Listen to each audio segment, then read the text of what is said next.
നിയമസഭാ തെരഞ്ഞെടുപ്പിന് ഇനി ഒരു വർഷത്തിലേറെ സമയമുണ്ടെങ്കിലും ഭരണം കിട്ടിയാൽ ആര് മുഖ്യമന്ത്രിയാകുമെന്നതിൽ കോൺഗ്രസിൽ ഇപ്പോഴേ തർക്കം നടക്കുകയാണ്. രാഷ്ട്രീയ അന്തരീക്ഷം അനുകൂലമാണെന്ന അമിത ആത്മവിശ്വാസത്തിലാണ് കോൺഗ്രസ് നേതാക്കൾ. മുഖ്യമന്ത്രിയാകാനുള്ള മത്സരത്തിൽ സ്ഥാനാർത്ഥിയായി താനുമുണ്ടെന്ന് പ്രഖ്യാപിച്ചാണ് നേതാക്കൾ തള്ളിക്കയറുന്നത്.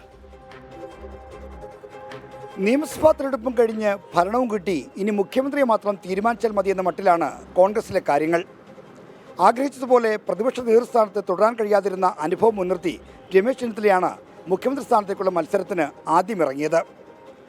പ്രതിപക്ഷ നേതൃസ്ഥാനം വഹിക്കുന്ന വി.ഡി. സതീശൻ രമേശിൻ്റെ സ്വാഭാവിക എതിരാളിയുമായി. ഇവരിൽ ഒതുങ്ങുന്നില്ല കോൺഗ്രസിലെ മുഖ്യമന്ത്രി മോഹികളുടെ എണ്ണം. മോഹമുക്തരല്ലാത്ത അനവധി പേർ ഇനിയുമുണ്ട് കോൺഗ്രസിൽ.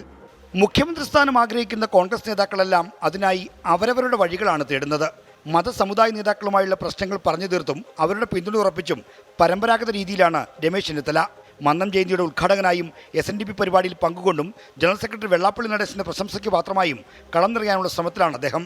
ഇതിലൂടെയെല്ലാം ചെന്നിത്തല പ്രഖ്യാപിക്കുന്നത് ഒറ്റക്കാര്യം മാത്രം: മുഖ്യമന്ത്രി സ്ഥാനത്തേക്കുള്ള മത്സരത്തിൽ താനുമുണ്ട്. സ്വയം സ്ഥാനാർത്ഥിയായി ചെന്നിത്തല കടന്നു വരുമ്പോൾ സ്വാഭാവിക സ്ഥാനാർത്ഥിയായി വരേണ്ട വി.ഡി. സതീശനും മറുതന്ത്രങ്ങൾ പയറ്റുന്നു.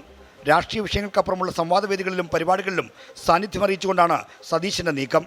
രമേശിനെയും സതീശിനെയും കൂടാതെ KPCC അധ്യക്ഷൻ K. സുധാകരൻ, അച്ചടക്ക സമിതി അധ്യക്ഷൻ തിരുവഞ്ചൂർ രാധാകൃഷ്ണൻ തുടങ്ങിയവർക്കും മുഖ്യമന്ത്രി കസേരയിൽ കണ്ണുണ്ട്.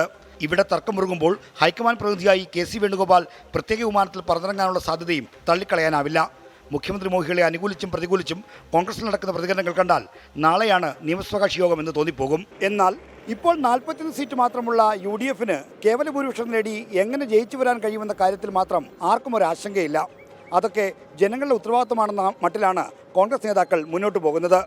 ലോക്സഭാ തെരഞ്ഞെടുപ്പിലെ വിജയം തലയ്ക്ക് പിടിച്ചതാണ് കോൺഗ്രസിൻ്റെ അമിത ആത്മവിശ്വാസത്തിന് കാരണമെന്ന കാര്യത്തിൽ ആർക്കും ഒരു തർക്കവും ഉണ്ടാവില്ല. എന്നാൽ നിയമസഭാ തെരഞ്ഞെടുപ്പിന് ഇനി ഒരു വർഷം കൂടിയുണ്ട്.